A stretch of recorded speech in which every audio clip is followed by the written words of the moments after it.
Hello all you fine folks and welcome to another Old World update, another Old World Almanack video. Today we are taking a look at psychology, or at least at a little bit of psychology, because this article is mainly just a follow-up of last article where we will discuss some things about the break test. Let's take a look at the article here. The Old World Almanack, get in the right headspace for morale and psychology. As you might recall from earlier Old World update articles that I discussed, in earlier editions, psychology was called morale. In first edition was called morale, and later edition it became known as psychology. So here they are, two distinct things. We open with this, I'm going to say 8th edition picture, although I don't really recognize it from anywhere. We see the big war altar over there. We see some wizard on a Pegasus. On the chaos side we have, I think it might be a chaos giant, might be a keeper of secrets. Supposed to be lots of beastmen anyway. Beastmen versus Empire. And they start off by saying that a battlefield, no matter what a Bestigor might claim, is not a happy place, especially not if you are an Imperial trooper waggling a halberd. And I think that's a bit of a insult to Imperial troopers, the Imperial state troops, who are highly trained professionals, or at least quasi-trained semi-professionals. But yeah, they are apparently just wagging a halberd. So let's follow up with what we ended on last week. Last week we got the break test, and this week we're going to take a look at what happens. I had made a prediction that breaking and flee meant, well, basically what it already did. That fall back in good order means that you, well, fall back a little bit, but I didn't know yet how much. I speculated that this was going to be a regular normal move, and give ground would be that you walk away for about 2 inches. And I'm not going to say these were spot on, because especially fall back in good order wasn't, but well, let's take a look at what is going to happen. In the first case, breaking and fleeing, the losing unit turns in the opposite direction from whatever caused it to flee, and which enemy had the stronger unit strength if it was a multiple combat. Hey, there's a big one. Unit strength is back. Unit strength was a thing in 6th and 7th edition, and then they dropped it in 8th edition for whatever reason, and now it's back again. So what happens? They turn and flee, they run 2d6 inches, pivoting only to avoid impassable terrain. And if you cross the edge of a battlefield, it's destroyed. And there's this little asterisk over here, which says that if you move over the edge of the battlefield, for example during a maneuver, that is allowed. So there's going to be some tactics involved there. If the enemy gives chase and rolls high enough to make contact, the fleeing unit is destroyed, same as what it has always been. If they run through another enemy unit, they take additional wounds, and if they run through a friendly unit, they're safe, but the friendly unit may bear the brunt of the pursuer's charge. In short, try not to break and flee. Well, that's basically what it has been for the past 8 editions of Warhammer. On the other hand, units that fall back in good order, they still have a retreat, but they discard the lower of the 2 dice when they flee. So if you roll, say, a 2 and a 5, you discard the 2 and you move 5 inches back. You automatically rally and reform at the end, ready to receive the charge of their pursuer or to hit back in the next turn. So that's a new mechanic. It wasn't there before in earlier editions, might be in the 3rd edition, but I'm not sure. I haven't gone over that yet. I don't recall it from 1st or 2nd edition. Giving ground is indeed you move back 2 inches, terrain permitting, and you put some much needed space between them and the foe, unless of course the winner chooses to follow up and press the advantage, in which case the combat continues in the next turn. Now this is the morale section, and now we get to psychology. So they took away the break test and they gave the break test the separate section of morale. Psychology, all the classic psychology effects are back. Fear, terror, stupidity, animosity, which used to be a Orc and Goblin only thing, or at least it was in the Orcs and Goblins book. So seeing as how they put animosity in here with the rest of these, I assume that is going to be in the main rulebook. We get frenzy, unbreakable, stubborn, and hatred. Of these, only a few are mentioned. They say psychology was separate from the rest of the universal special rules. Now it's all found in one place in the core rulebook. I find it a little bit frustrating, a little bit too bad, because in 8th edition they also placed it in with the universal special rules. To my mind, psychology and the other rules like regeneration and flying and well, not stupidity, of course, but those things, they are very different, so it wouldn't make sense to me to put them in with the rest of the rules. Wouldn't make sense to put them in with the rest of the rules. I think they should deserve their own separate section, but yeah, I guess that they liked what they did in 8th edition and they are going to keep it there. However, Games Workshop, please don't pretend that this is something new. It's all now found in one place in the core rulebook. And that was already the case in 8th edition. We'll be looking at other universal special rules in a future almanac. That answers one of the questions that I had, what's going to happen after this. But there's also this week to see how a few of these work. Lovely Witch Hunter here.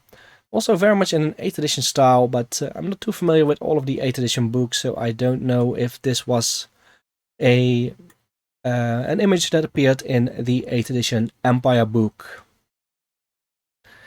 So we get 3 examples here. We get Fear, Terror, and Frenzy. Units causing fear will have enemies quaking in their boots. If you have a lower unit strength and you wish to charge a fear-causing unit, you must take a leadership test or the charge will fail. That's still the same, especially also with the unit strength here.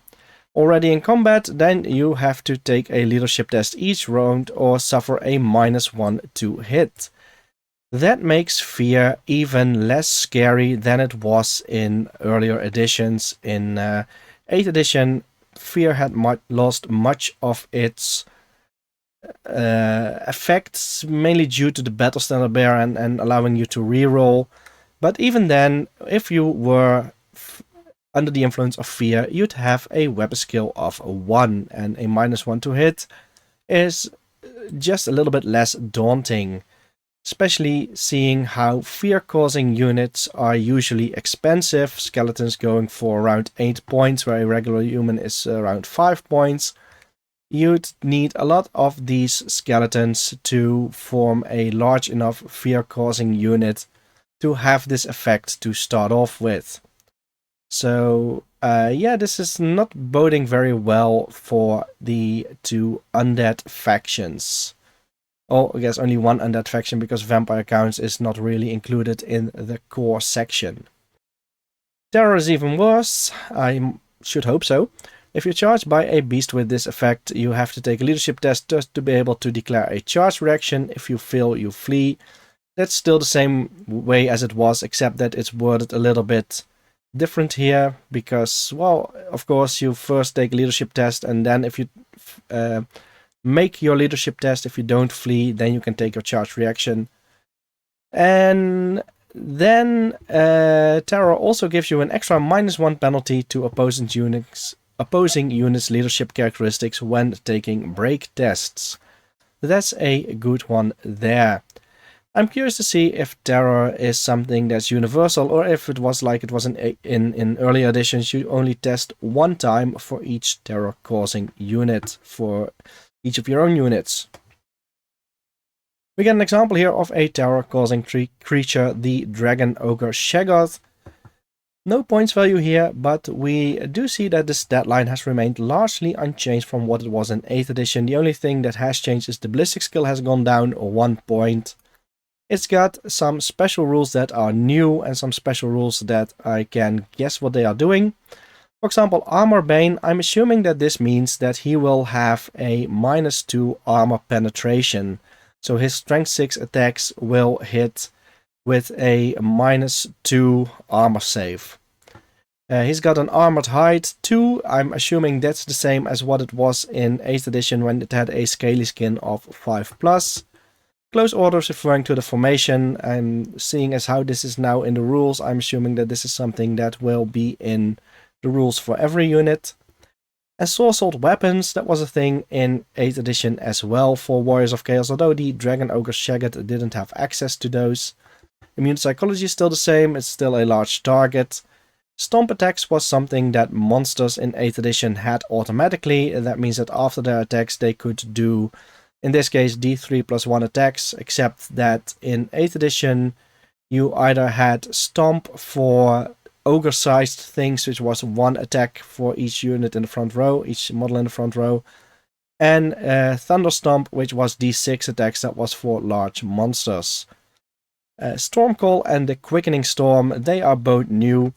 In 8th edition, the Dragon Ogre Shaggot did have a rule that was called, let me see, what was it called again? I've got the book here. Storm Rage. So it might be that it's the same as one of these two. Might be the Quickening Storm, I don't know. And then it's got Terror, and Stormcall then I think is going to be something like a spell that it can cast. But that's just my own, it's based on nothing, it's just going to be my own opinions and suggestions. Finally, we can touch on Frenzy. Frenzy models get an extra attack. That's still the same as what it has been since 6th edition. Immune from Fear and Terror, no longer immune to Psychology, so Frenzy is no longer immune to Panic. And the Frenzy unit must always charge if able. So that's also still the same, although in 8th edition you could roll a leadership test to restrain from that. So I'm guessing they lost that again, so it's possible again to bait frenzied units with some chaff. We got a dark magic spell here, Battle Lust, a 9+ spell, 12-inch range, and until the end of the turn, the target friendly unit gains Frenzy and Hatred all enemies special rules. Would be fun if we knew what Hatred is going to be. If there's still going to be reroll misses, then it's a pretty good spell because you get both an extra attack and you get to reroll the misses for those. Finally, next week we will get a magic article. It hasn't been updated here down below. But yeah, we'll get an article about magic, and then we will see if what I predicted about how magic works is going to be true.